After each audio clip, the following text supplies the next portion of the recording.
So today we will continue our discussions of all of the things we have been discussing during these occasions that we have been referring to as Spanda. And I thought today mostly will be for the sake of summary and to entertain any questions or rediscuss any area that you still need to revisit. Of course, we could go on forever talking about this stuff, but forever is not available. So today let us begin to start summarizing those salient features of the Spanda Dhamma that we have been discussing on these past occasions. And so we will use this time towards that end. And then if possible, we will say a few things more.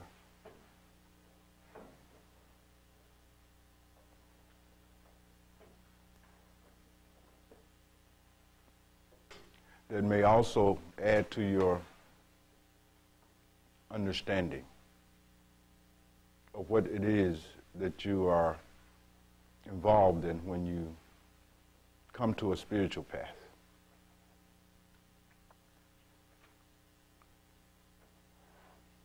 You simply have to understand what it's all about to make right use of it. How will you make use of something you don't understand? So let us begin. Any areas that you would like to revisit related to anything that we've discussed in the prior sessions that we've had? This is our opportunity to get into it. Yes, beloved? The gap. What about it?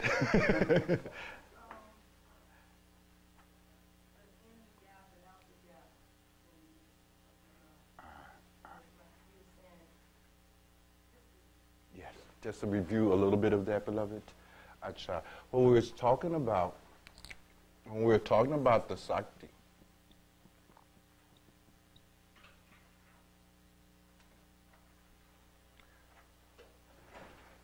this third means, we're talking about one of its form that it takes is the Spanda practice proper. And Spanda is associated on and based on the fact that everything cycles. There is emission or emanation, right? In physics, we'll call it equilibrium. That which is emitted maintains a period of equilibrium. And then there's contraction. Creation, perseverance, destruction, etc., etc., etc. What it really said that everything that arises from somewhere, right? Obviously. That somewhere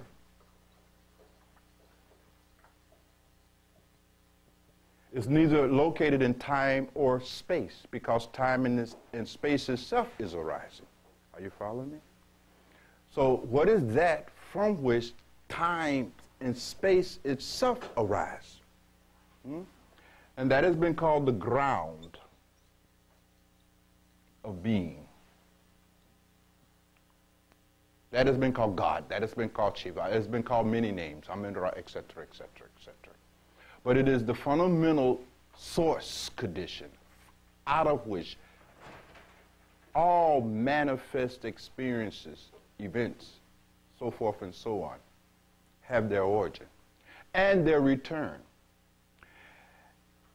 And the ideal, you see, beloved, is that when you are not able to see this directly,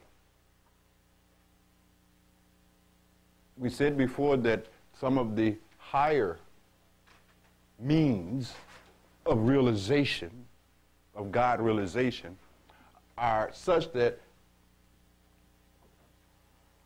you can imagine those rare kinds of individuals who simply can intuit that, period. They can go straight to it, intuitively. They simply see it, you see? But there are so many of us who are not capable of seeing that radically, are we? And our seeing has to be helped. The same thing we do in science, beloved. And science, the scientific knowledge, the data from which science constructs its theory, so forth and so on, all of that information comes through the senses. What scientists discovered was how to extend the senses. So they created microscopes that could see at a much, much more minute level, or a telescope that can give us more distance, right? Something like that has to happen in terms of our capacity to see, to be aware. And so in the Spanda form of the Chakta Upaya, what happens is that you take any event that is arising from this ground, pay close attention to it. And that event will move through the cycle of creation. And then return, contraction, to its source. And if you can just hold the attention on that, that phenomena, and watch it, you will see it go through its whole thing, and you will see it when it hits. And then that return of the event or phenomena to its ground, and your attention along with it becomes aware of the real nature of your being.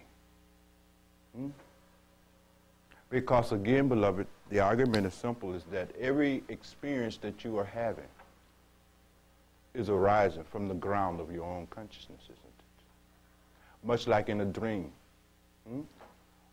Every event, circumstance, person, odor, minutest detail that makes up your dream is arising from you, the dreamer. It's consciousness. Is that about right? And when do you discover that? It's when you wake up, right? Right? Hidden here is waking up and coming into the realization of your own nature as God. And therein is the self-recognition and self-realization and liberation that we talk about. Now, however, there's obviously, as we said last time, beloved, many of us who are not capable of simply following the event so closely via our attention. So what do we have to resort to? And we talked in some detail about that. And we talked about the Anava Upaya, the lesser means, right? Where we now have to resort to something more gross. And in that case, you see, anything will do. Breath, body, because everything returns. I mentioned at this level of practice, remember, beloved, last time we talked about the mantra, right? And how to use mantra, and so forth and so on. Well, of course, you know there's mantras even at the lower level, in the Anava Upaya level of the means. And at some level, you see, you simply listen to your mantra and follow it to its source. And then, too, you will discover the same thing. Why? Because everything ultimately returns where? So every form of worship is valid. It doesn't matter. Do you understand what I'm saying? Because it is not possible to not be involved in God. So everything is good. And that is one of the unique contributions of the Shavas schools, that they simply eliminated nothing. Because how to eliminate? Everything leads to God. Doesn't matter what it is, by definition. Yes, beloved.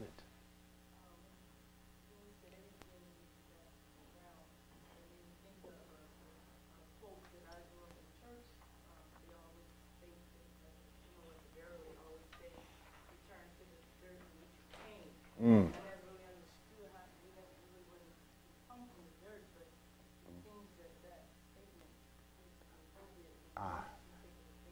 Yes. Yes. Ashes, the ashes, dirt, and so on. Yeah, but everything returns to its ground. And so it really doesn't make, ultimately, in the large scheme of things, anything you observe with close attention. When you use your attention in a yogic way, when you discipline your attention to make it adhere. Usually, you see, beloved, that's not what we do. We don't really ride any event through the whole cycle, do we? You go from one to the next, to the next, to the next, to the next, to the next. It's discursive. Or in the middle. Yes. Yes. Yes. You don't see the beginning, and you don't see the end. You're stuck right there. And then you move from one. And so that requires a kind of radical training of attention. So that attention now can ride through the whole cycle. So it's not just paying attention to any old thing, it's paying attention to that thing as it persists through the cycle.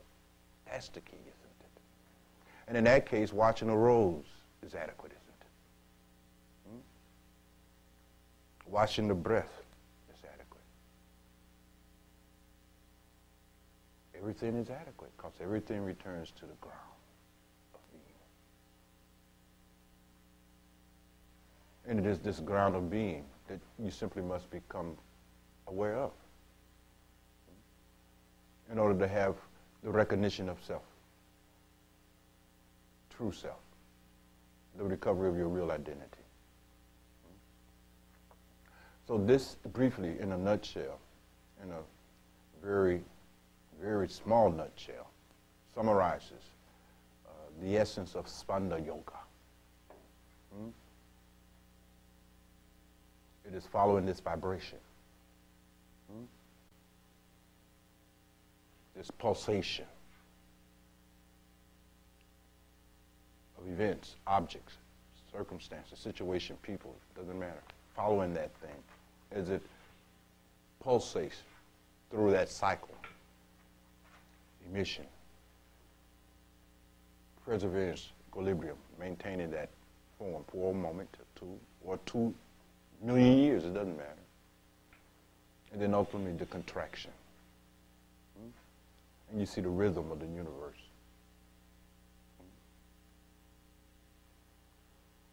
And it is simply watching that, seeing that.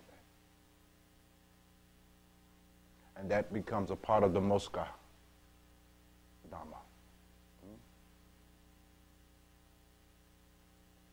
The principles and laws govern that which ultimately liberates us. Something else to say about it? Yes, beloved?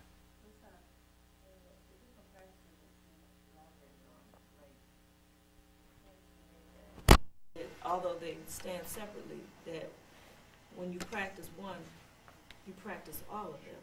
Is that? Sure, they're interdependent, interconnected, you know. Very often they blur because they all lead to the same place. So it really doesn't matter. The difference being in the means, beloved, is a reflection of our capacities. You see? And the variety of capacities that we each have. But their ultimate destinations are the same. Very often you see they are concomitant phenomena, aren't they? Like smoke and fire.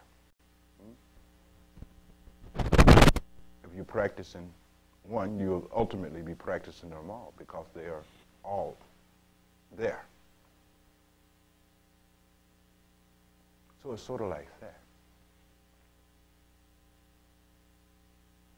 So these talks that we've had, have been focusing in on some of the technical aspects of sadhana, the technology of it all, if you will.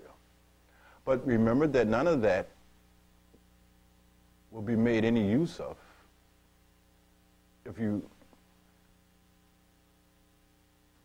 are not in search of this kind of knowledge.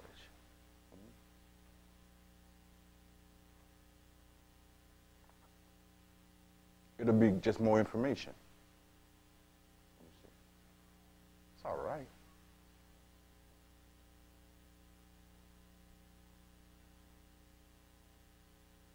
People have searched for more information since the dawn of time.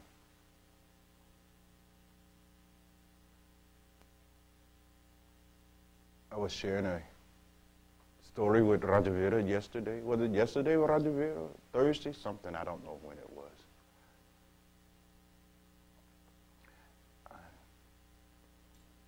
About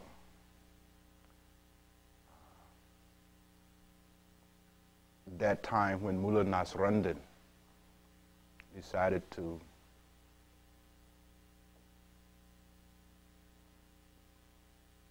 present a workshop, a meeting, expounding the Mahadhamma, the great teachings. And so the Mullah had flyers made up, you see, beloved, sent them all over, priced it just right so everybody could get in. For 3 rupees, you know, come and hear the great mystic and sage Mullah Nasruddin, who will now give for the first time to the world the incredible experience of hearing the most Kadama. And so naturally, you know, the place was packed. It was wall to wall with seekers. You know, people from all over came. And even those who doubted the rascal Saint Mullah Nasruddin thought, well, maybe this rascal, you know, does know something. And that day, beloved, Mullah was in a zone. I mean, no one had ever seen Mullah like this. Oh, it was a sight and sound show, par excellent. And the Mullah was cruising deep in that wisdom. And he was expounding that Dhamma. And it was profound. And it was comprehensive. Nothing was left out. I mean, he covered the whole totality of theories associated with enlightenment. He articulated every means that has existed and that is known to mankind. He left no means unarticulated that day. And toward the end, you see, as he was descending, coalescing into the gross aspects of the Dhamma, right? He ended up by pointing out even the physical niyams and yams, you know what I mean? And the Mullah was saying, and don't drink, okay? I mean, he gave that, because there's some means that are, that people who are not able to appreciate the higher means still must have a means, right? So he was giving the lowest Dhamma. Said, all right, for those fools of you who can't understand and make use of any of this stuff, you know what I mean? Then here's the minimum Dhamma, right? And upaya. He said, don't drink alcohol, right? Don't do drugs. Don't eat meat, you know. You all know the gross, right? Sadhanas. And on that, he finished up. My God, the room exploded in applause. I mean, it was really something. And so the Mullah said, are there any questions? Any questions you have? You're most welcome, right? And so one person stood, and they said, yes, Mullah. They said, I have a question, Mullah Sahib. And Mullah Sahib said, what is the question? You see? What would you like to know? About which aspect of the great Moskadama would you like me to clarify for you? And the guy said, well, Mullah, he said, I don't have any question about the Moskadama, but I have a question. Mullah said, this is strange. Well, what is it? And he said, Mullah, he says, you said that one should not drink.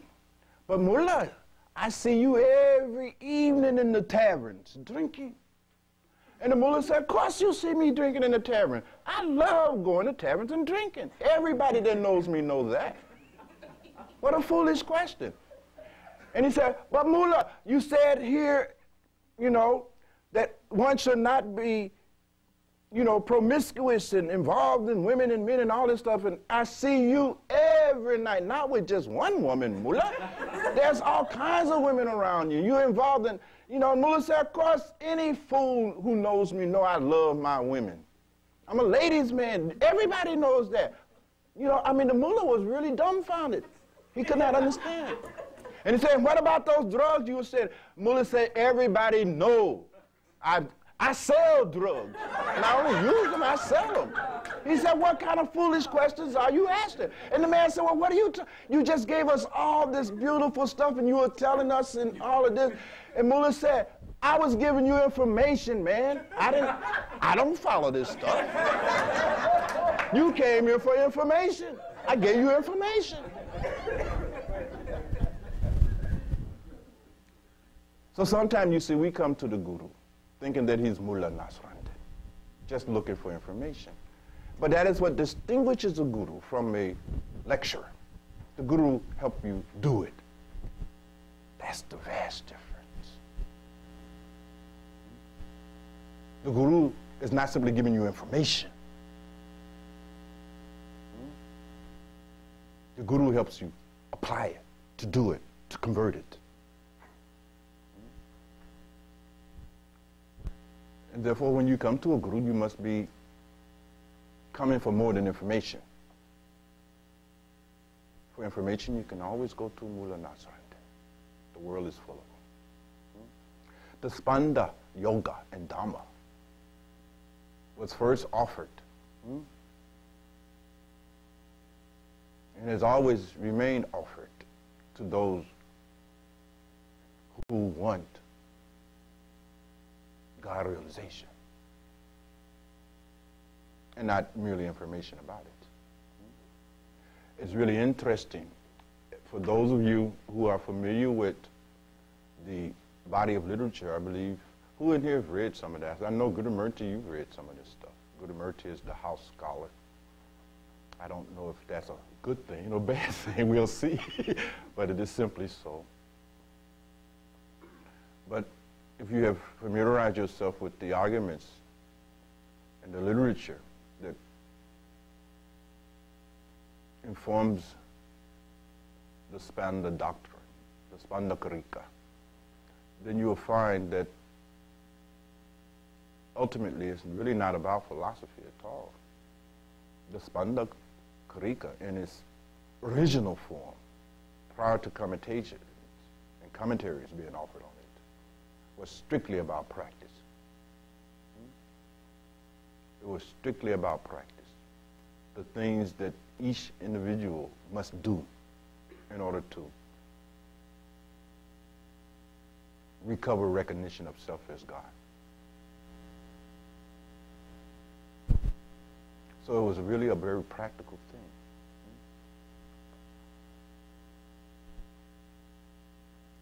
So it was never offered simply to appreciate it. Right? It was offered to those who now will really now go out and fix the attention on any event, gross or subtle, and observe it until it returns to the ground. It was a real practice, you know, or it simply was not given. And that is why so little about this Spanda Dhamma is known.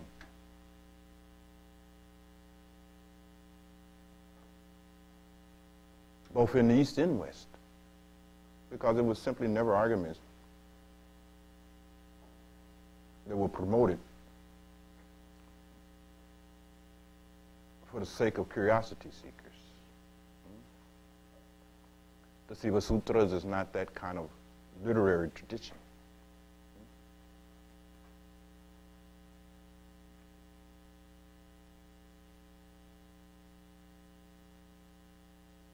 So these means that we have been talking about for the recovery of our identities as divine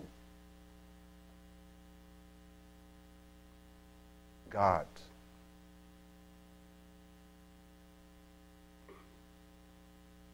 themselves are derivative of even a more fundamental means. And since you don't seem to have many questions about the material that we covered in the past, should I go forward? Is that what I should do? Would that be all right? Now we'll Spanda past the Spanda. How about that, huh? So we'll do Spanda now. All right.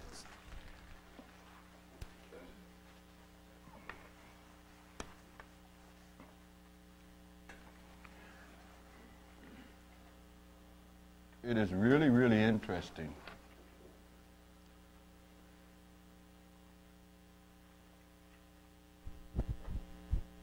when we pause for a moment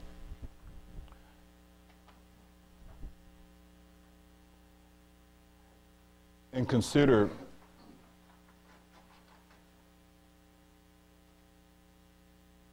the means and ways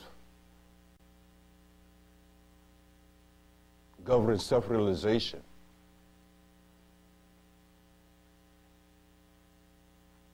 from an evolutionary perspective.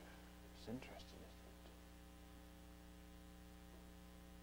isn't it? You must have all read somewhere in your esoteric literatures about the yugas. Are you familiar with the yugas? The 4 yugas? What are the 4 yugas? Anybody know offhand? Yes, beloved? Yeah, Sat Yuga. Right? Oh, yes, okay. We'll just do it simple. Gold, silver, bronze, and iron. Sometimes they call this the Copper Age, but the same thing, right? Iron. Kali Yuga. Now, these are cycles, aren't they? That's the first thing, yuga. They're cycles. They're repeat, right? So as things move through these yugas always return, you know what I mean, back to their starting point originally. So I want you to immediately keep that in mind. But even as the yugas cycle, and those beings and souls and jivas living in those yugas cycle, then those beings living in any of these yugas are themselves sort of limited to certain of the upayas. There are certain means and ways of realization associated with the yuga and the time and place that you are standing in. Isn't that interesting? And Sat Yuga, Jeeves are at a different level of evolution. They're at a different level of purity, right? They have not cooled down. Much like in the Big Bang, right? They say at the beginning of the Big Bang, the universe was so hot, you know what I mean? Within 3 minutes, you know, it started cooling and matter started forming, right? That's the principal argument of Einstein's theory of relativity, isn't it? E equals what? MC? Right. And what that really said, that energy and matter is interchangeable. Is that about right? So what happened is that its energy, when it slows down, it coalesces into matter. Right? Because energy, as long as it's moving at the speed of light, right, it's too fast to be solid. Something like that happening. As we move through the Sat Yuga down to the Kali Yuga, there is something becoming dense in the beings, right? That make it hard for truth to penetrate them. Are you following me, Sarani? They get hard-headed. Hard-headed. There you go. I'm reminded, you see, of a story. Baba Mukanandaji used to always tell beautiful stories. Baba Mukanandaji was considered by many, of course, to be the guru's guru. You know what I mean? Like there's the man's man and then there's a woman's woman. Many looked upon Mukanandaji as being the guru's guru, the kind of guru that the gurus like, right? Incidentally, Mukanandaji was the guru of Adida, who was the guru of some of the people that you've seen come into the house, so forth and so on. And in any case, Baba Mukanandaji used to always relate this story, beautiful story. And it's about a seeker. They're always doing a take on these seekers. But it's about a seeker in search of a guru and in search of the means for accomplishing self-realization. Instructions. Diksa. And he goes to this guru and he asks the guru for instructions to be initiated. For a practice. For some kind of sadhana. Some kind of action, something that he could do to recover.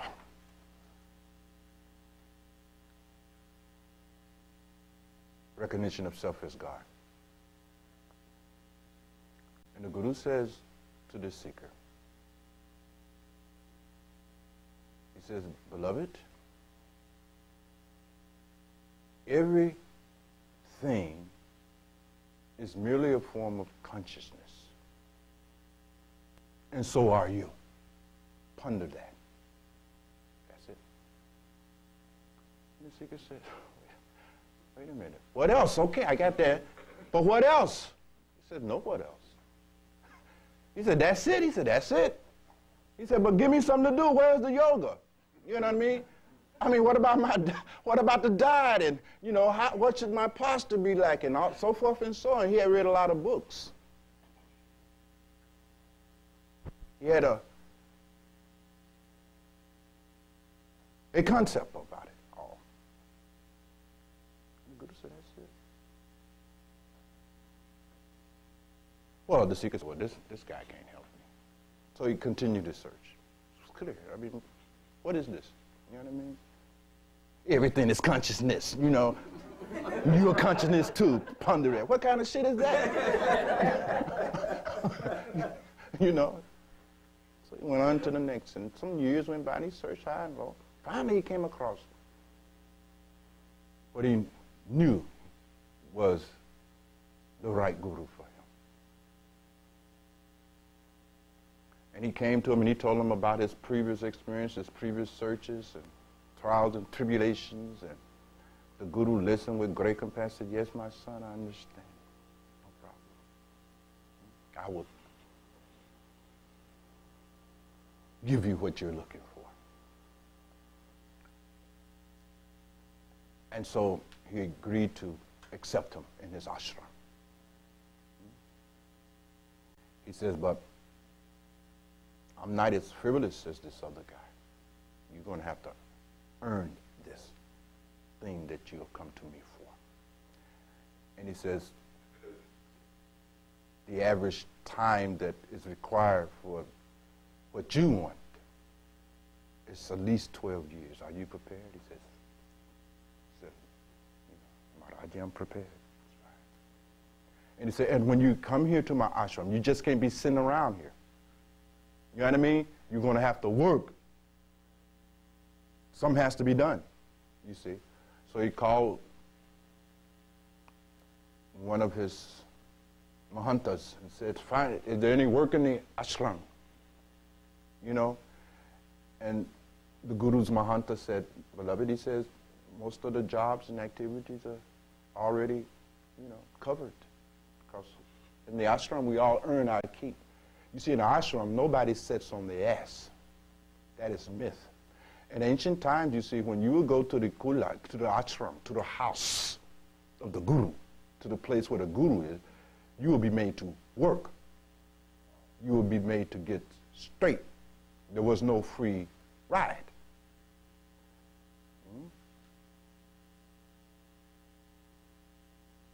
You had to earn your keeps. You had to do some savor. Savor was required, not optional.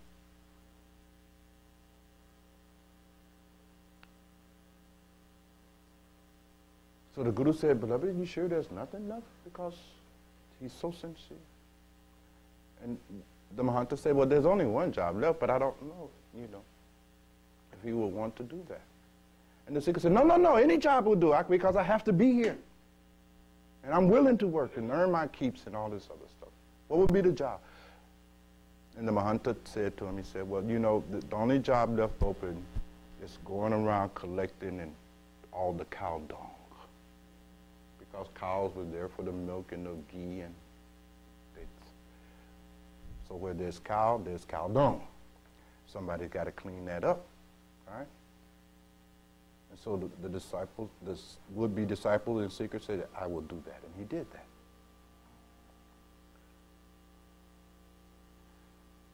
And for 12 years,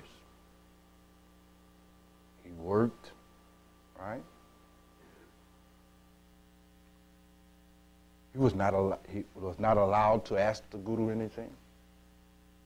You see?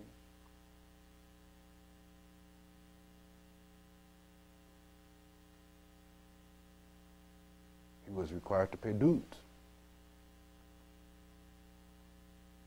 Because he knew that this Guru would keep his word. You know what I mean? He had checked them out.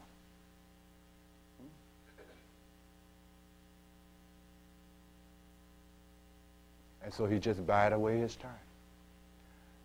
So eventually, of course, you see, the 12 years ended, didn't it? And the seeker survived all of that ordeal, and he went to the Gurus. He said, Maharaji, the 12 years is up. Would you give me the instructions that I came here? The Guru said, yes, brother. He said, you've been a very good student. He says, come close to me. And in those days, you see, in those traditional days, the initiation is whispered into your ear. And whispered into the seeker ears. Everything is consciousness. You are consciousness too. Ponder that. But this time, the seeker pondered that and went into deep samadhi. And recovered from that, shocked, amazed. He had got that sutta upon the fruit. And he bowed down to the Guru. He said, Guru Sahib, he says, this is incredible. He said, you simply told me the same thing that the first Guru told me. And the Guru Sahib said, yes, all Gurus are going to tell you the same thing. The search through different gurus is a fallacy. All gurus are the same. It doesn't matter. You're going to get the same thing. Teachers, you'll get different things from, but not from gurus. And the seeker says, but Maharaji, he said, why didn't I understand it then? And the master says, you were too dense, and you needed to do savor to remove your denseness. So you see, beloved, there's a certain amount of density associated not only on the individual level, but it is governed by the time and place that you are living in. And this Kali Yoga, jivas are very dense, hard to understand anything, full of all kinds of impurities, minds racked with doubt, confusion, bewilderment, fear, anger, lust, greed, attachment, vanity. This kind of jiva.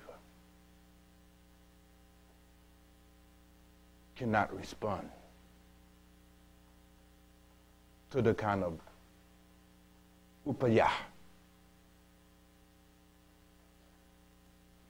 associated with Sat Yuga.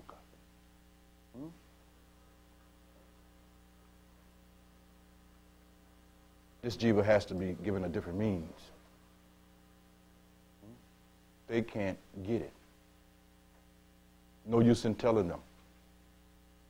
Everything is consciousness, and you are consciousness as well. Ponder that. No use in telling them that. Won't mean anything. Will absolutely have no impact on the removal of all of those impurities. Their anger will remain intact. Their vanity will remain intact. Their greed will remain intact. Their lust will remain intact. Their ego, vanity, will remain intact. It will simply have no impact on them.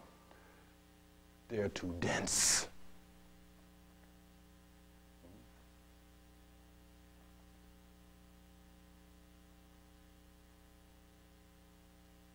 So the gurus have to adapt the means to the yuga. Are you following me? Spiritual means are always adapted to the yuga.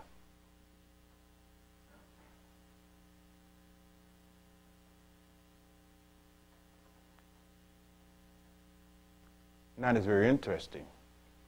Just as these yugas can be understood as cosmic and collective, as epochs in time and space, also these yugas can be conceived on an individual basis. It is very possible that in this time and place that there are some jivas who are in their Sat yugas and there are jivas who are in their Kali yuga, isn't it? Right? So it's both cosmic and individual. It's very interesting. But let's speak from the cosmic perspective for a moment. And the presumption being then that this is Kali Yuga. So the jivas that are incarnated in this yuga, by definition, are dense jivas. What you call hard-headed, is that right, Bharataji? Hard, the age of the hard heads, right? Hard and hot heads. So what is the upaya for them? What is the means for them? You can't give them pranayama yoga. They're not fit for it. You see, they can't do any pranayama yoga.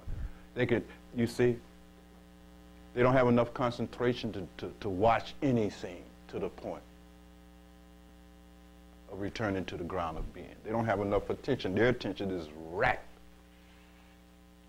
As Bilal said, they barely have enough attention across the street. They don't have enough control over their attention to do any kind of, or follow any kind of system requiring it. What is the means for them? Idols, icons. Yes. In this age, in the Kali Yuga,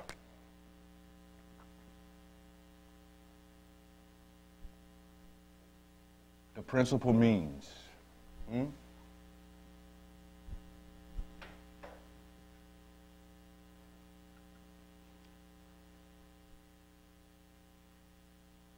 for the attainment of God realization and recognition of self as God is what they have called Guru Bhaya. It's interesting. Guru Bhaya.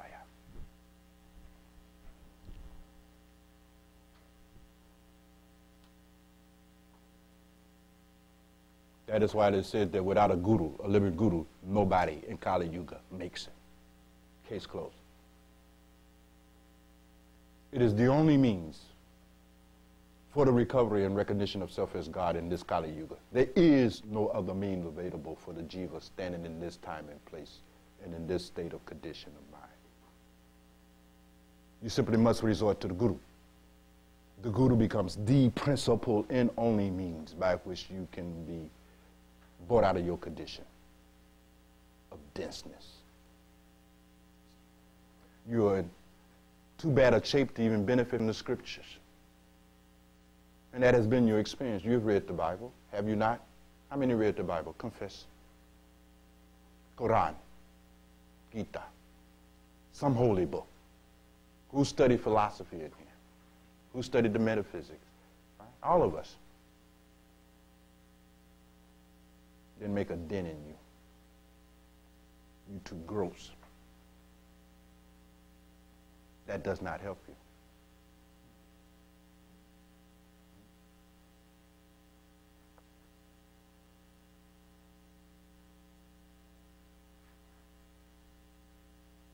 More help is required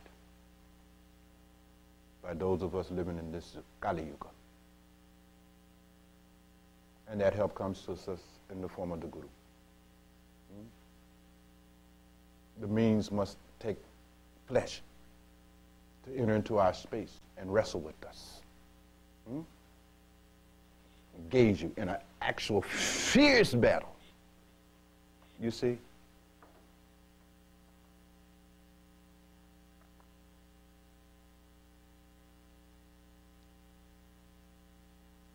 To make it impossible for you to escape from the ordeal. Seeking at the level of books, you always excuse yourself and you're able to escape.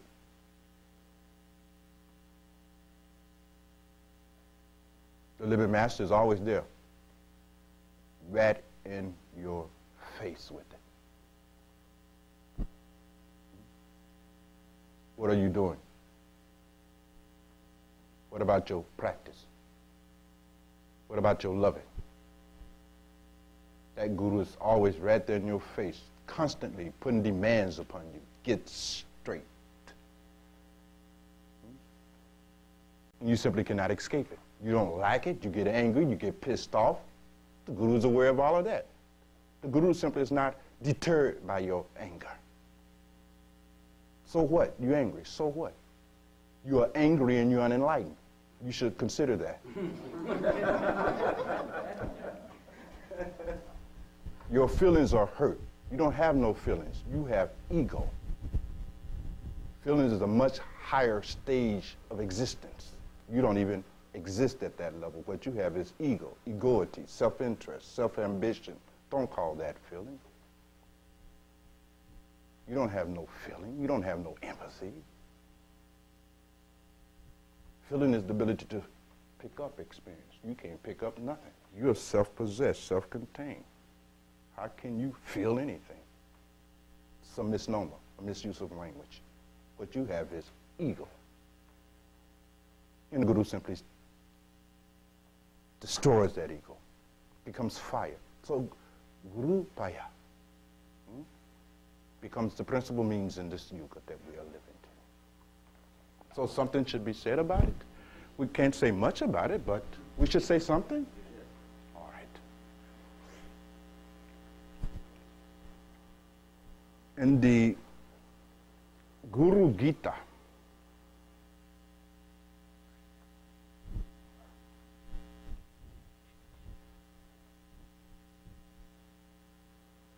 Song of the Guru, the Guru Gita is a compilation and an exposition that outlines, that gives a kind of typology of the whole upaya that is the Guru. It breaks down the Guru upaya into all of his parts and practices and so forth and so on. And in Guru Gita it says, first, it says, Moska. It says, Moska Mulam, Guru Mutu. Interesting. Moska Mulam.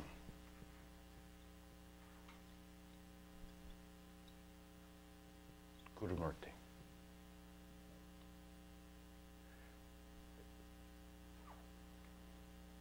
It means the root of liberation is the Guru. The very foundation of liberation is the Guru.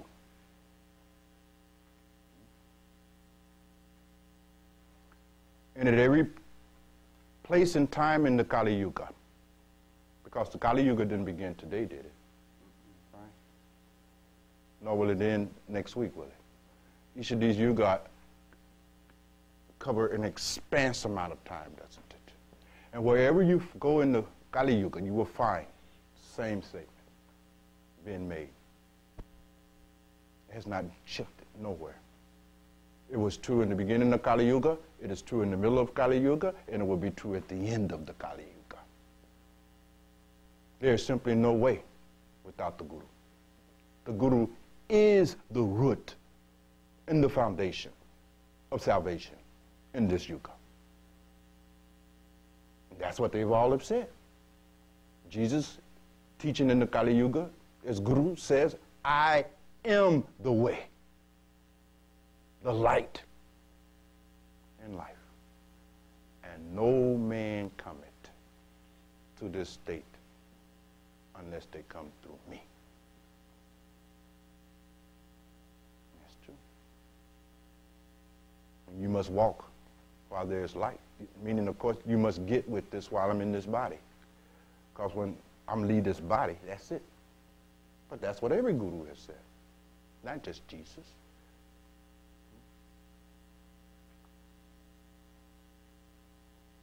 Sounds arrogant to us modern people, doesn't it? Jesus came today and made such kind of say, oh, Jesus tripping, right? Jesus got an ego problem. Oh, that Jesus, he's so arrogant, ain't he, child? Ain't he? I can't be getting with nobody that arrogant. And who is he to be telling me that I got to follow him? I mean, you see, so all of you who thought you would have been Christians in Jesus' time can see clearly you wouldn't have never made it as no Christian.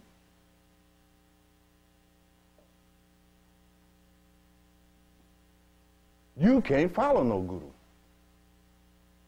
Even in this Kali Yuga, the jivas that can respond to the guru are few. They are what we have called the marked souls. It is not that every jiva living in this yuga is able to take advantage of the guru as the principal means. They can't. There are some people who simply cannot be gurued. They refuse to be gurued. They're in rebellion against being gurued. And even when they come to the guru, they're not looking to be gurued. They're not looking to be mastered. They're looking for somebody to assist them as they master themselves. They're looking for a spiritual assistant, someone to assist them in their own homespun strategies and concoctions that they figure will result in enlightenment.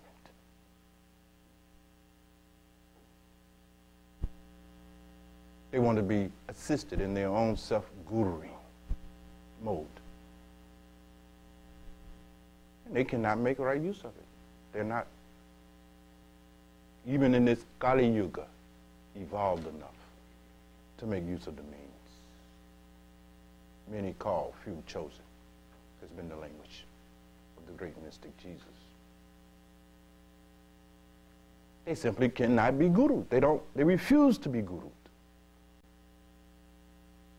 Their vanity is so profound. They suffer from vanity to the point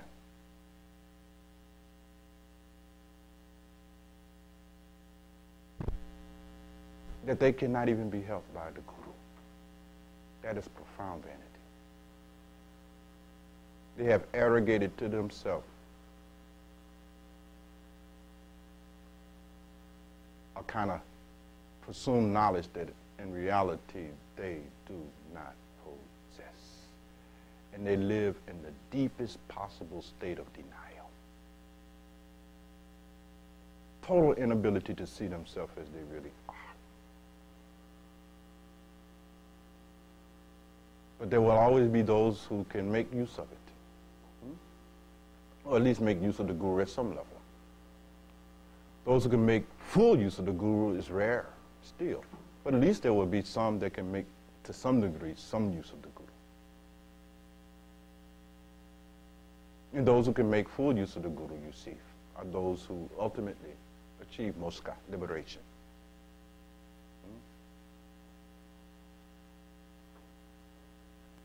Moksha, Mulam, Gurumurti,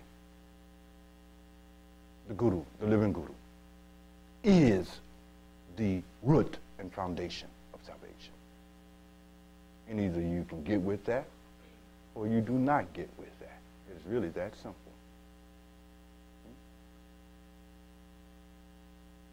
Either you submit to being Guru or you do not submit to being Guru. There is no in between. It is not being gurued on your terms as you like it.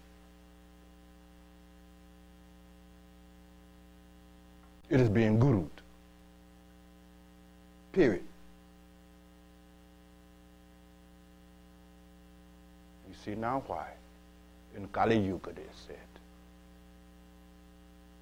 that the souls suffer so much that they're perishing by the billions. Because almost no jiva living in this yuga can do that. The jivas living in higher yuga had no problem with that. You see? Jivas living in the upper yugas could respond to scriptures even. A holy book was enough, you see? So forth and so on. But in this Kali Yuga, that is not the case. And nobody wants to be gurued.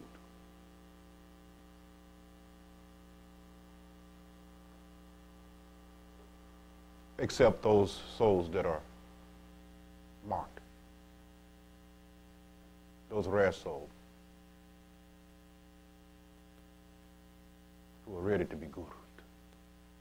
Those are the advanced jivas living in this Kali Yuga. They have seen the whole point.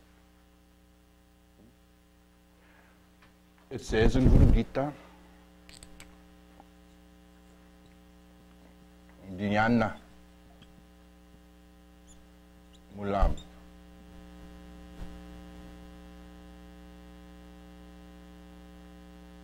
Guru.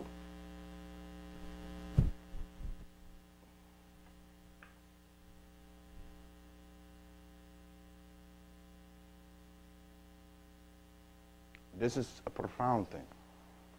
Dhyana means meditation.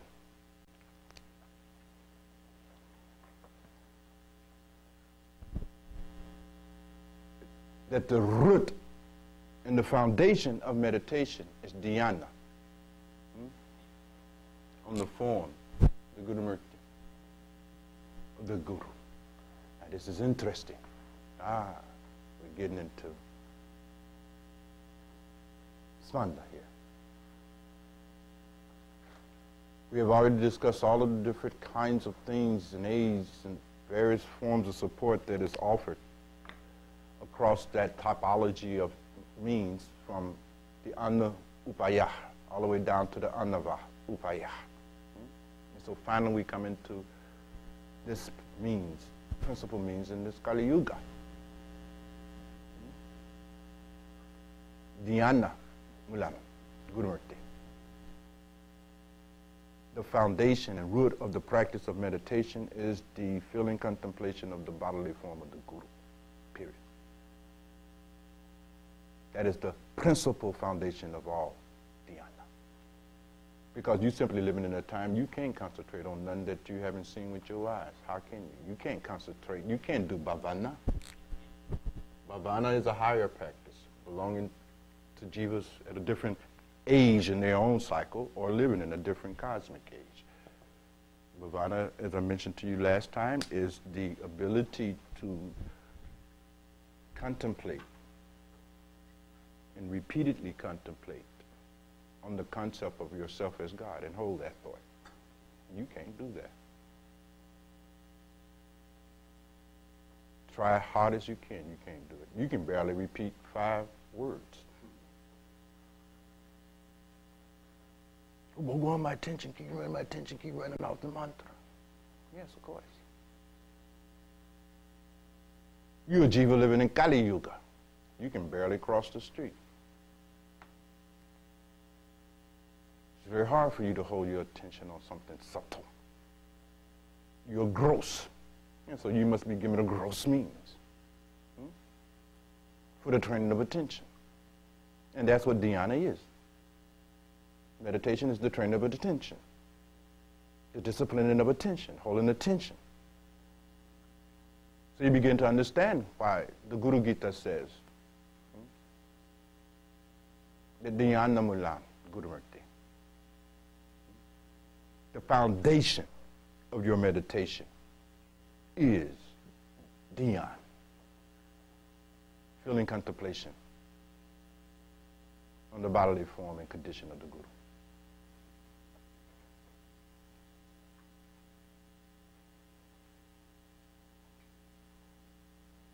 It's not related to you.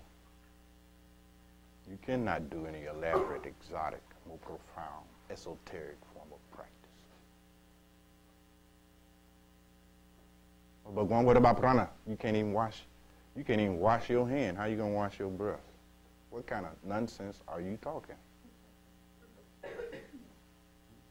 What about Vipassana? You can't do any Vipassana. Wash your thoughts. How will you wash your thoughts?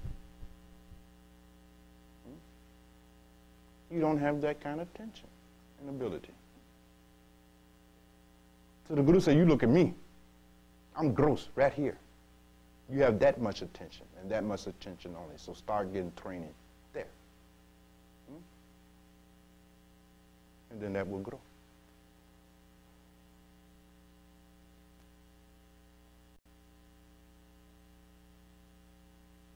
This training of the attention, this dhyana, based on the form of the Guru, is what constitutes satsang.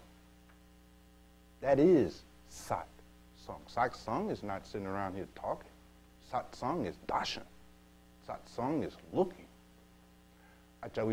Whenever, if you've seen some of the films of Maharaji in the Dera, or any Guru, in any Dera, not just Maharaji, I don't want you all to, because I quote so much from Maharaji, but I don't want to give you the impression that this is a kind of practice limited to Maharaji.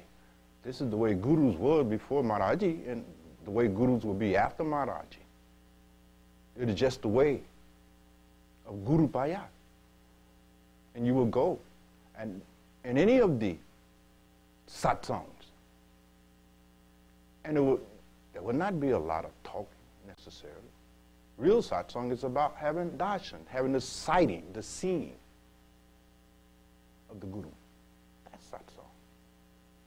First in the body. And then as your attention becomes more mature, then you're able to hold that form. Even when the body form is gone, you are still able to see the Guru subtly. And so on and so on. I've argued all these points, so I won't revisit them now, but I want to show you their relationship to the subject matter at hand. So ultimately you see, as Guru Gita says, mantra mulam, Guru Vakya.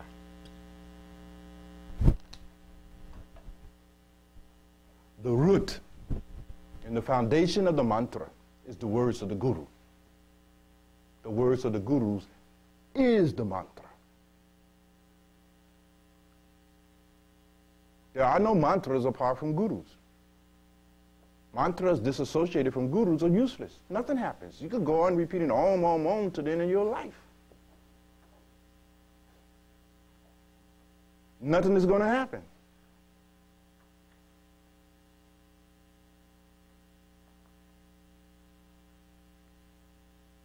Mantra Mulam Guru Vakya, the root and the foundation.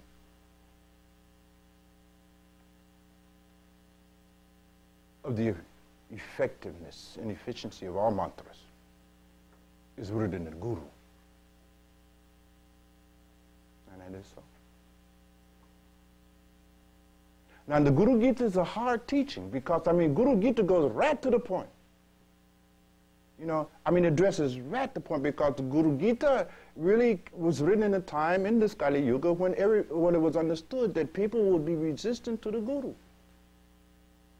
People do not want to be guru. And I'm talking about you. So don't eliminate yourself. I'm talking about, I confess, and I've told you on many occasions, that the last thing I wanted to be was guru. So I'm not claiming to be any different from you. The whole impulse was to avoid being guru. This is in America. Who the hell wants to be gurued? Told what to do. I mean, I had a very, immature concept of what it meant to be guru, to be master. But I certainly didn't want to be guru, just like the rest of you don't want to be guru. Even when you say you want to be guru, that's just talk. Deep down inside, you really don't want to be guru. You want to be helped a little bit. You know what I mean? You want a little assistance from the guru, but when you say guru, hold up, you damn it, you mean it. and you back off, guru sir. I understand. And you're going too far now, you're making me angry. I'm getting angry at you. So we all have to go through that, you see. And so the Guru Gita is speaking it, and speaking directly to that whole reluctance in us, that whole rebellious level of our being, you see.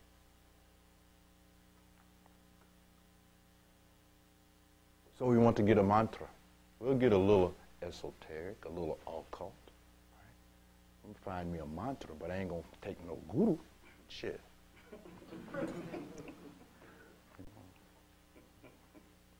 Om Namaya Chiva, Om Namaya Chiva, I mean, I repeat them. I get my mantra on, I do my chanting. I chant. Right? I chant. Who's your guru? Oh, I don't need a guru. I chant.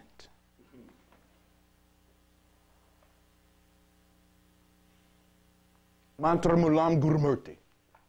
The guru is the foundation, and the meaning, and the power of a mantra. There is no independent power in any mantra, independent of a guru. And Guru Gita said, get straight on that.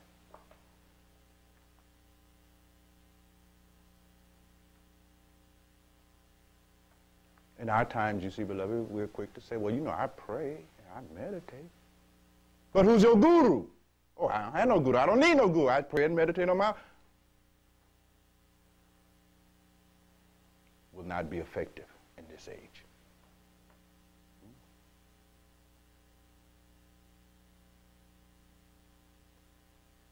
Dhyana Mulam Kudamurti. The guru is the foundation of meditation.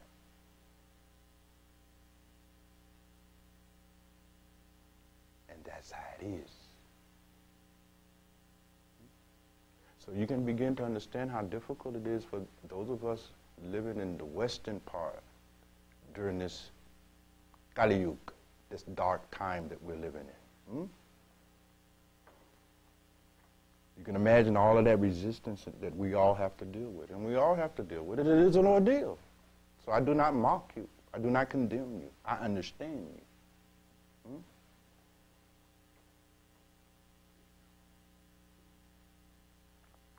But eventually you must surrender. The Prophet Muhammad teaching in this Kali Yuga is absolutely right. You must submit. You must bow down if you want peace in your life. This peace that surpasses understanding. Estamos sanitano. That's how it is.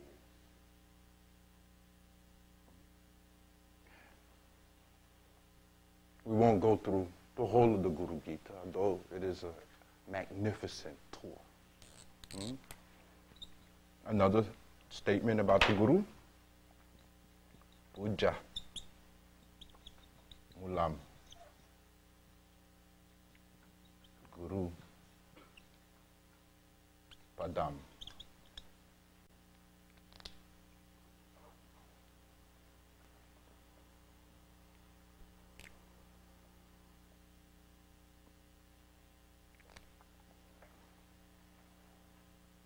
of all worship is the feet of the Guru. And this is something.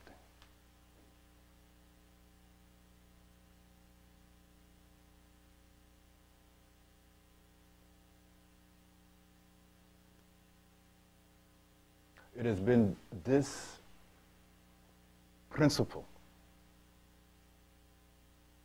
and part of the practice of Guru Upaya that has caused so much controversy at every time throughout the Kali Yuga. Puja, worship, at the feet of the Guru. In traditional cultures, puja, one worshipped the deity, the Guru.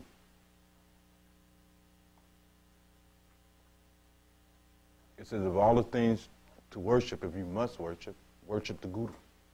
Why are you worshiping a rock? A ikan, an image, an idol. For what? You know what I mean?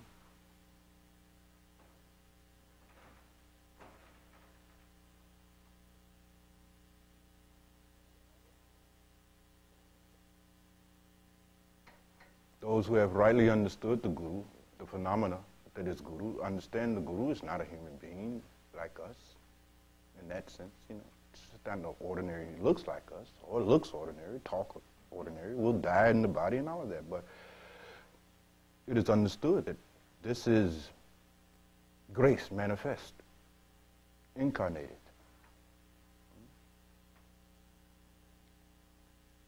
And they simply make no distinction between Guru and God. If this leaf is a manifestation of God, if the tree is a manifestation of God, if the fishes in the ocean, the water, the elements are all manifestations of God, then this manifestation of God that actually enters into relationship with me, right? Because whatever you worship will be a manifestation of God, won't it? Is there anything that you may select out of the infinite possibilities of things that can be selected from that will not qualify as being a manifestation of God? Is it any of it?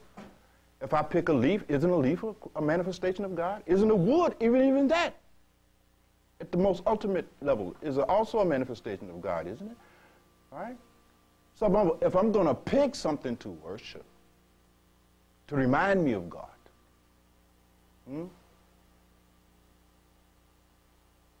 the best form is the human form. My God, I can relate. I can talk. Can you talk to some wood? Well, maybe some of you can. I see you. Hail Mary, full of grace.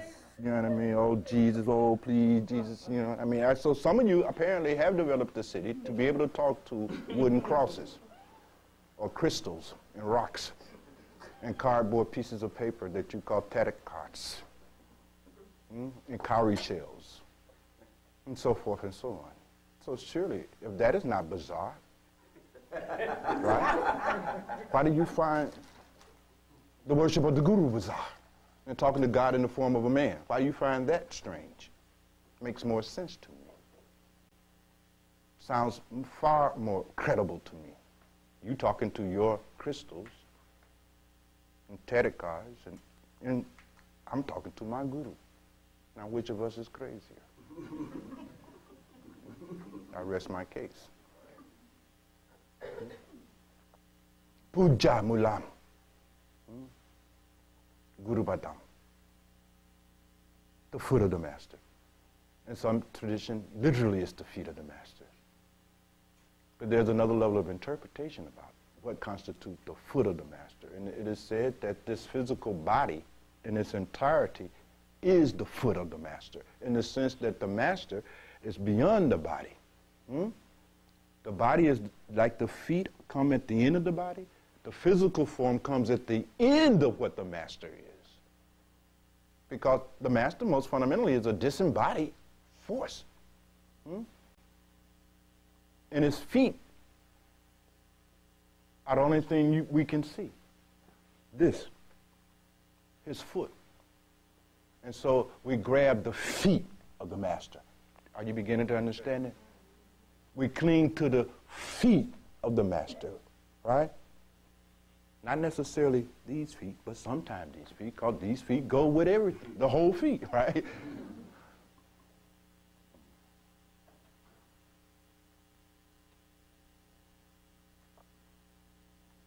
When we make puja, with the understanding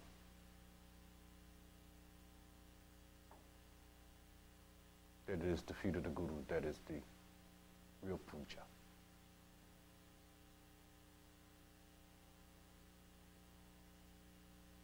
You simply are at a state where you cannot have any kind of encounter with God that is not first manifested to you in a form and at the level where you can have some kind of sensorial experience of it. That's how it is. You cannot enter into a relationship with any kind of abstract God. That's just your imagination.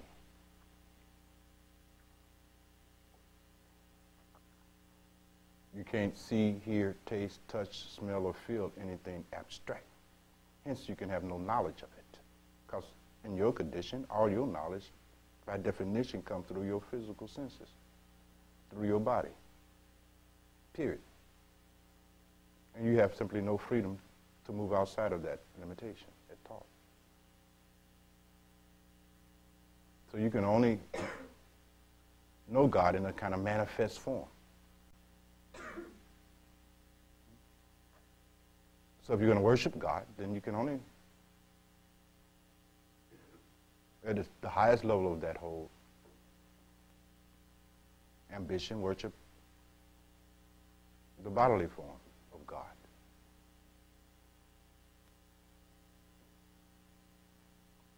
Mary Magdalene understood that. And poured that perfume on them feet and wiped it with her hair.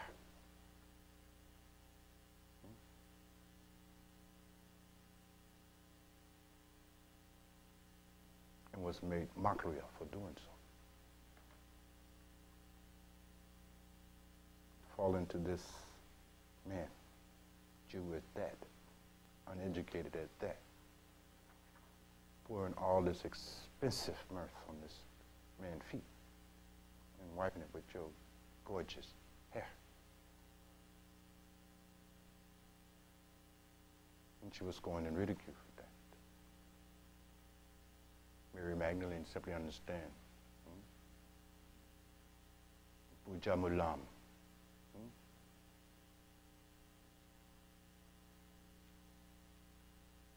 Jesus. That man right there.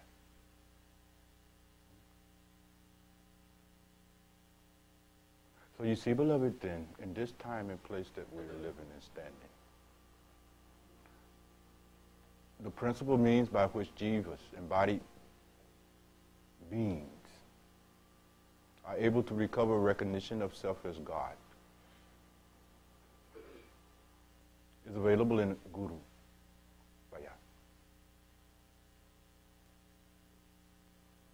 And this is the long and short of everything. Now I can sit here and unpack this thing because there's much that has not been said. But in these 4 brief lines, the Guru Gita has summed it all up. So what becomes your sadhana and your yoga? Do that which pleases the Guru, don't do that which displeases the Guru, and be diligent in both. That's it. That is the law that governs the life of a disciple. You do that which pleases the Guru, and you do not do that which displeases the Guru, and you be diligent in both. But you can't do that unless you want to be Guru. You see my point? And so you go tell. I mean, check yourself out. Really now. No fooling. No kidding. Feel deep in yourself. It's all right. Nobody's going to condemn you, but feel it. Feel deep in yourself. Feel your reluctance. Feel your resistance. Feel it. Feel that.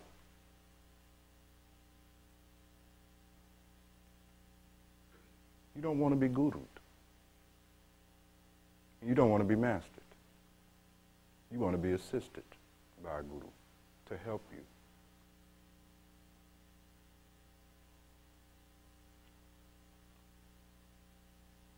Implement your own egoic strategies. Fundamentally. You have come here for spiritual assistance. Bhagwan, let me run this by you.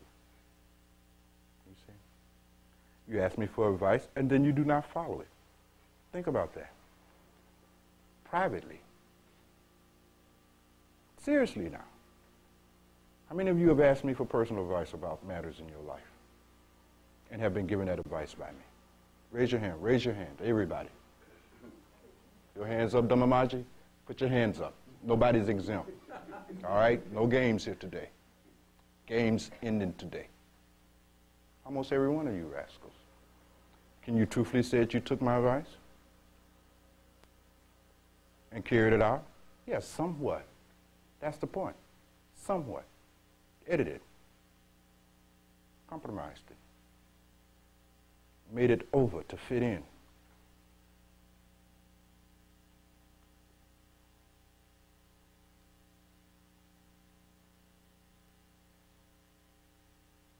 And that tells you something about yourself. And it tells you something about our relationship.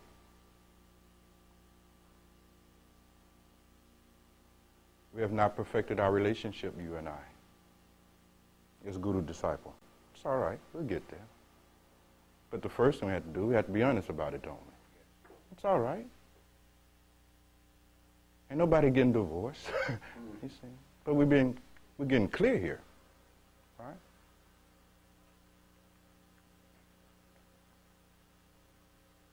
Now it's open. I know you don't want to be guru. I've known that from day one. Now you know you don't want to be guru. We'll get along better. So we have an understanding. So no need to pretend.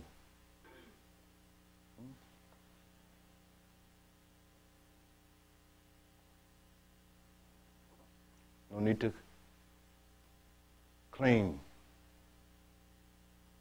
and say how much you appreciate having a guru and how much you love the guru and how glad you came across the guru. It's all right. I mean, you can say it if you like, but it's no longer necessary. You know, we understand each other. I'm patient. I'll simply stand right here, wait you out. So sooner or later, you're going to need to be gurued. Sooner or later, you're going to get tired of bumping that head. Sooner or later, life is going to get in your ass and start playing with you. And you're going to find out that you have not been exempt, that the universe don't care nothing about you.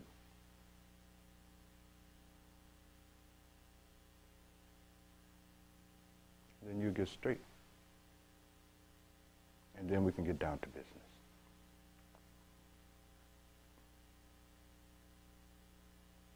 So this then becomes another one of the means. We talked thus far now about Anu Upaya. We talked about the Sambhava Upaya. We talked about the Chakta Upaya. We talked about the Anava Upaya. And today we have said a little bit about the Guru Upaya.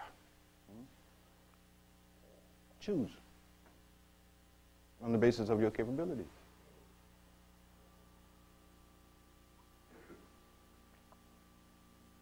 And then we will go from there.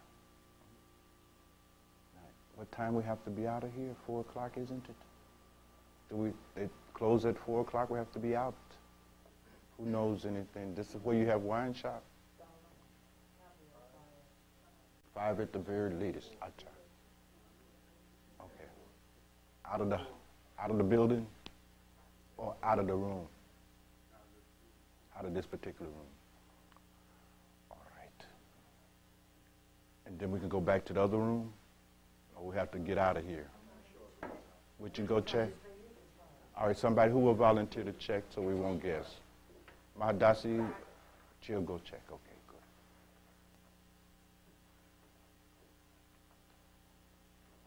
We'll see how much time we have. I certainly don't want to spend all the time talking. You all came here to practice. All right, I don't want to deprive you of that. Anything to say about it, beloveds?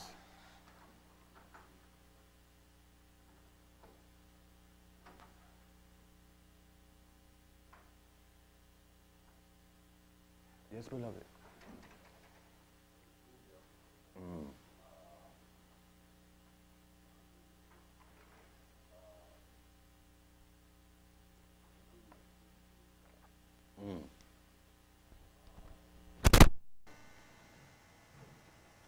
It was considered a privilege and an honor to wash the feet of the masters and drink his contents. Charanita. This was practiced even contemporary to the time of Swamiji Maharaj. It's still practiced in some of the paramparas in India and so forth and so on. But you can imagine how inappropriate that would be in the West, because there's not a cultural context for that, you see. But certainly the Charanita, they would actually drink the water, you see, and so forth and so on. And there's a very profound psychology behind that. And only those could do that, you see, beloved, who have reached that level of awareness. Not only that made them capable of submitting, but made them aware of the fact that there is no difference between this water and that water. All differences are illusion. They had risen above Maya. It is Maya that makes distinctions, isn't it? It is Maya that says good or bad, this or that. But when one transcends Maya, then one's response to any event is the same. So they respond to pain just like pleasure, right? Many of these avahutas, mystics who have entered into the crazy wisdom, as they call it, that is a reflection of this transcendence of distinction. They begin to live a kind of crazy wise life, don't they? And these men simply make no distinction. You'll see them walking around in Jainism. In fact, Yeah, before 4:30, lights go out at 4:45. all right, good. So, and in Jainism, they have amongst them the Dingabadi mystics. These are the naked fakirs. I mean, these guys and women walk around completely naked. They do not bathe. They do not wash their hair. They eat from garbage, you know. And they purposely do things to offend people. Sense. Because what they're trying to demonstrate to them that there is no difference here. You know what I mean? There's no difference between this garbage I'm eating and that garbage you buying from Jewels. And they're able to overcome any abhorrence. Those who went way out in the realm of the Avahuta. Sometime if we're good, I could tell you plenty of stories. It's really fascinating, but you see them lurking around cemeteries. And there were those crazy Avahutas that was even eating dead flesh of dead human beings. But it was a way of demonstrating to those people. They'll go up with an arm and bite off into it, and the Brahmin just freak out. You know what I mean? Because the Brahmin is blessing all his food and making it all holy and all of that. And what he's really saying to them in a very dramatic way is that this is all bullshit. All food is equally a manifestation of God and holy. What is the point? You think sprinkling some water makes this more holy than that? This is illusion. So they perform their unique function. And they were always associated with some adept, right? So some Avahuta was out there. You know what I mean? Shocking, right? But those who could withstand the shock would find their way back to the adept that he was connected to. right? And there will be no feast of arms. You know what I mean? Nobody did that. It was just a means of disseminating the Dhamma. So the Avahuta disseminated the Dhamma in a very radical way, all right? Of course, we disseminate the Dhamma. We pass our books, and I hope it stays like that, quite frankly. But some of the Avahutas, I mean, they disseminate the Dhamma through shock. Radical living on the basis of no difference. Now imagine if you lived on the basis of that there is no difference. What would that life look like? Ponder that. Ponder that. Well, before we practice, some business at hand here. And so, you come here, little girl. Yes. Good. Bring her a chair. You come here, little boy. A boy and a girl. I've always wanted one of each. Good, good, good, good. Bring your chair, beloved. Somebody is fetching them a robe.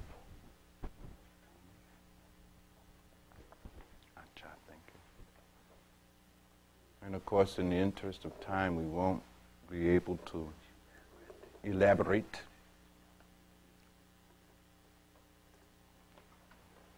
But we have enough time to get down to the business at hand, you see.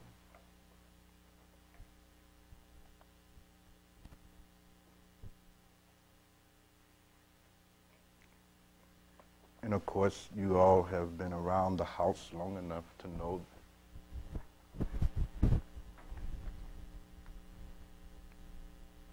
all about this naming ceremonies and so forth and so on. So I don't have to preface this occasion with any long drawn-out explanation. I can come right down to business, you see.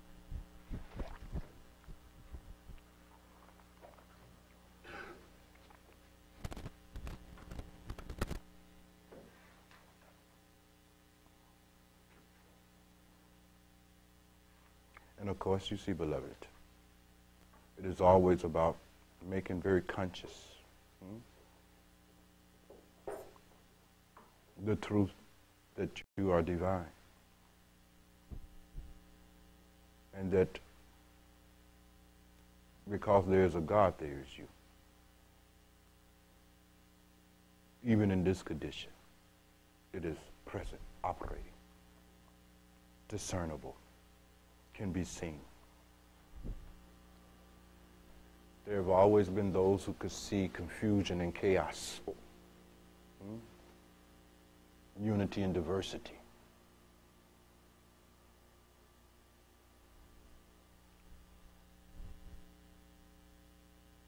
Beauty and filth.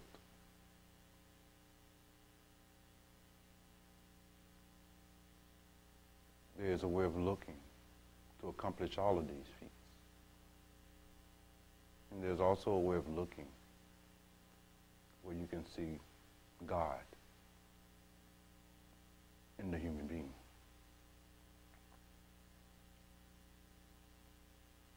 Some incredible, beautiful aspect.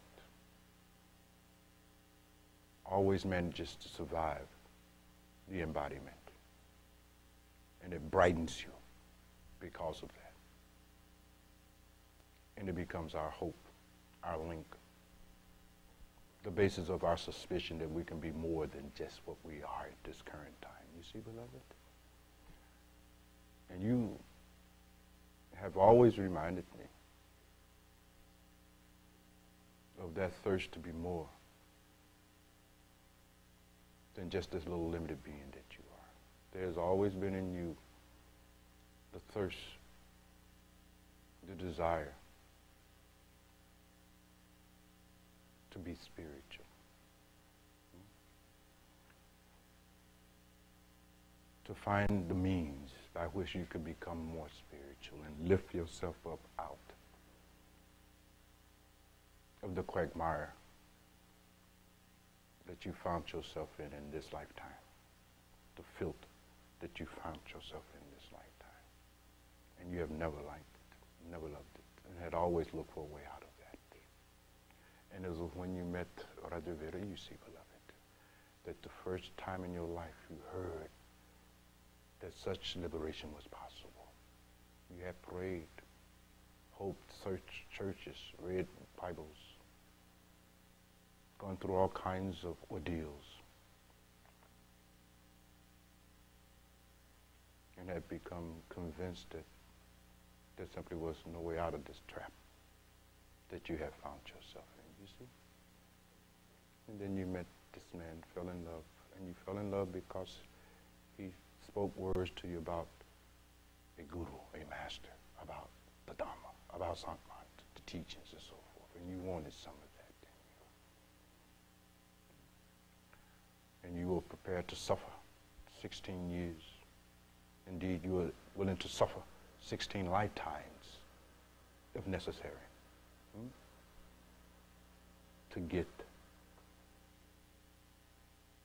that same opportunity that you saw your beloved husband with. You wanted that,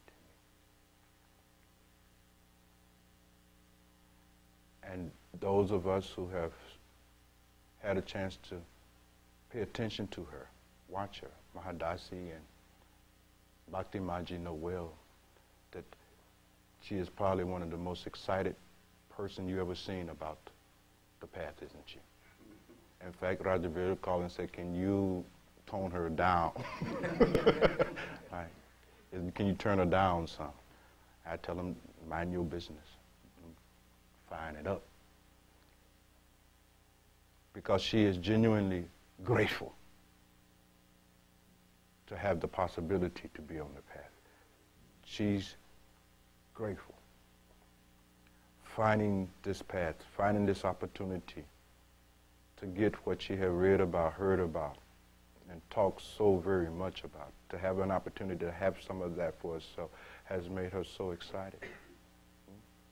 And she's genuinely excited about it. She's happy about it. And she bugs you about it, doesn't she? Bhakti Mat, she calls you in 5 minutes. She actually wants to be sponsored, don't she? Does she actually want to be sponsored, don't she, Mahadasi? You don't have to chase her down. You don't have to call her 25 times. You don't have to impose upon her. She act like she's coming to the mountain and not the mountain coming to her, don't she? Because you're seeing something in her. You're feeling the spirit of something in her. There's something in her that disciples are made out of. There's something in her that wants to actually be gurued. She has that spark. She wants to be guru. That's such a rare treat. So often people come here and they don't want to be gurued.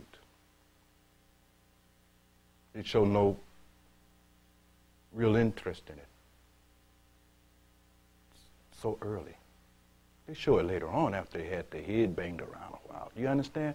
But almost never do they show it coming out the box. And she simply shows that she wants to be guru and she's grateful for this opportunity to be guru, that she does not take it lightly, that she's glad about it to the point of tears. She gets happy in her kitchen cooking and break down, glad about it. Is that right, beloved? And I see that quality in you, beloved, and that quality has a name. And you will have to write it down.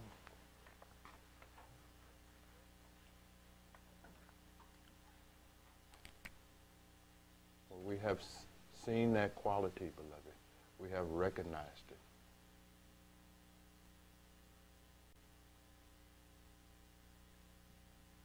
Gurumukha, one who wants to be gurued. There are two kinds of people. There are the Mamooks.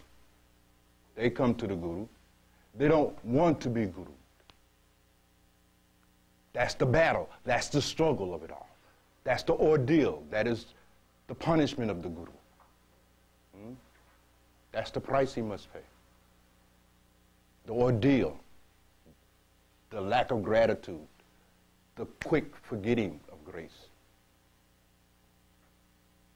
You see. The accusation.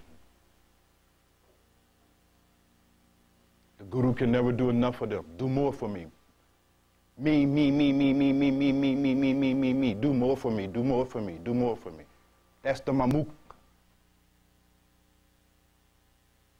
And then there's the Guru Mukta, who comes and wants to be Guru. Comes, lay their head down, and says, beloved, chop it off. I wish I could chop it off.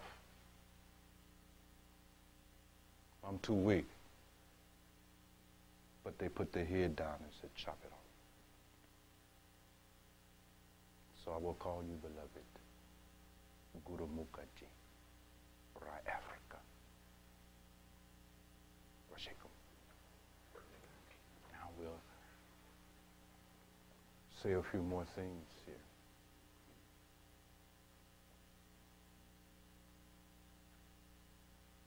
And some of you, of course, don't know this brother as well as you know his brother or his sister-in-law.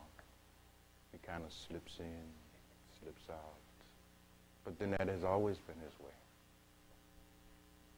Watch him long enough, you begin to notice some things about him.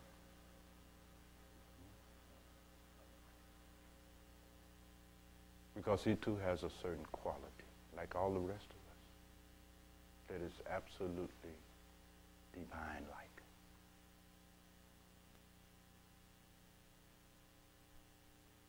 When I first saw him years ago, he was young and good-looking then, ladies. I mean, so don't judge him by this now. He's handsome, beautiful, model handsome. You know what I mean? Still not a bad-looking guy.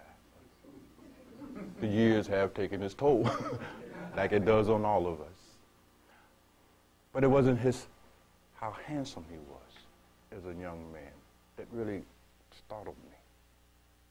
Although it startled many women, I'm sure.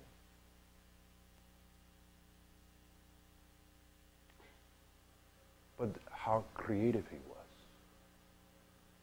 And those of us who have watched him grow up over the years, from his young manhood to where he's at, the one thing we all have noticed about him, the one thing that remained consistent in his life, he's creative. Very creative.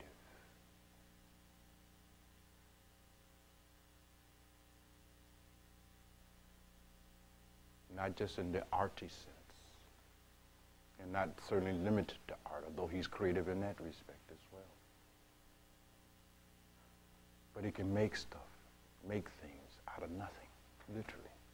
He can put stuff together, literally. He has a kind of creativity about him that is just unique. Good with his hands, good with his speech, good with his mind. Acha, beloved, you were born with this incredible creativity.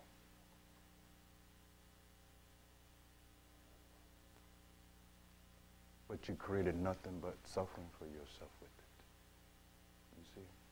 And this is so. You created addictions and all these other things like the rest of people in here.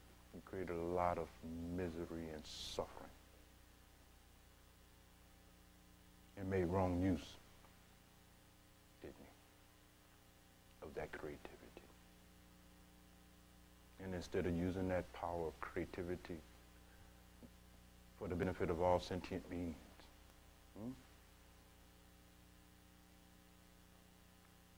to make the lives of those around you better and more joyful, You used it to rob them, to cheat them, to exploit them. You used your superior and creative intelligence to con them, manipulate them, mock them, and all to your own selfish interest. Is that right, beloved?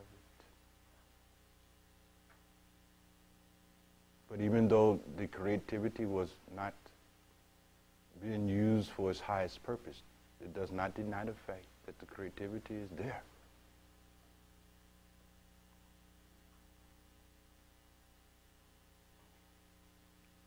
It is God's gift to you. It is the rope that leads back to Him more profoundly than any other aspect, because God, most fundamentally, is a creator. And His principal activity is creativity. And creativity in man and womankind is the most ultimate sign of the presence of God. And in those man and womankind in which creativity is high, it shows a very high presence of God.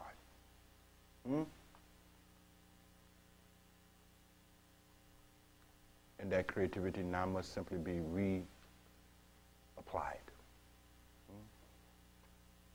That you must no longer from this day forward, beloved, simply use your immense ability to be creative for your own selfish ambitions exclusively. That you must make right use of it. God is giving you something that belongs to me, that belongs to her, that belongs to Satrani. He's giving you some creativity to bring some joy into Rajaveda life, into Angsat life. And you must not cheat us out of that which God has put in you for our sake. You mustn't do that no more. And you must simply give us that which belongs to us. You must make right use of this creativity. Make highest use of this creativity. And as a means of reminding you to make highest use of this creativity, I offer you the title, Pabrahma Maji. The highest creator. Let the lower creators create the dukkha. Beloved, you create happiness in this. Will you do that?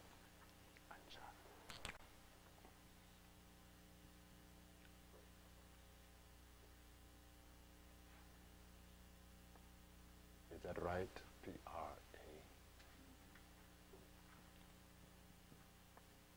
Brahmaji. Now you put your accents there so you don't forget it.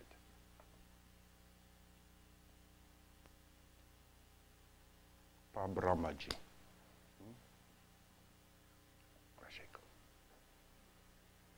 All right. Now let us prepare ourselves for meditation. All right.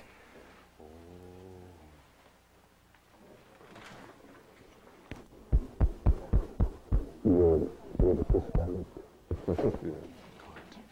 All right. Very good. Be good. Be good. All right, beloved.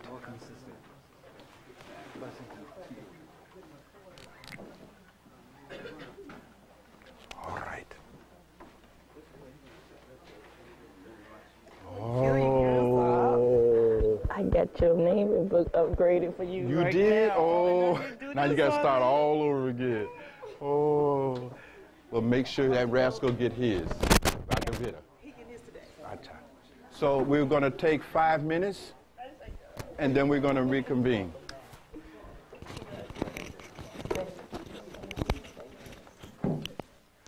Now, before we disperse, I want to just make you aware of some things. I want to have our Friday night satsang. I want to give Bhattaraji some relief from some of that burden of consistently having to be there every Friday night. I want to start alternating those and I would like to alternate the location. So if any of you wish to offer your place or know of another facility on Fridays that we can also have the Friday night satsang, then please let me know. You already volunteered? Is that done? It's done. All right. So every other Friday, the satsang will move from Bhadraji to Mahadasi and back and forth. And that way, she'll have some Fridays free and live. This coming Friday will be at You can help out too? Okay, that we'll keep that in mind. So Mahadasi, would you call Bhadraji and alternate the schedules and then let everybody know? So next Friday, you will be all at, whoever comes on Friday, go to Mahadasi.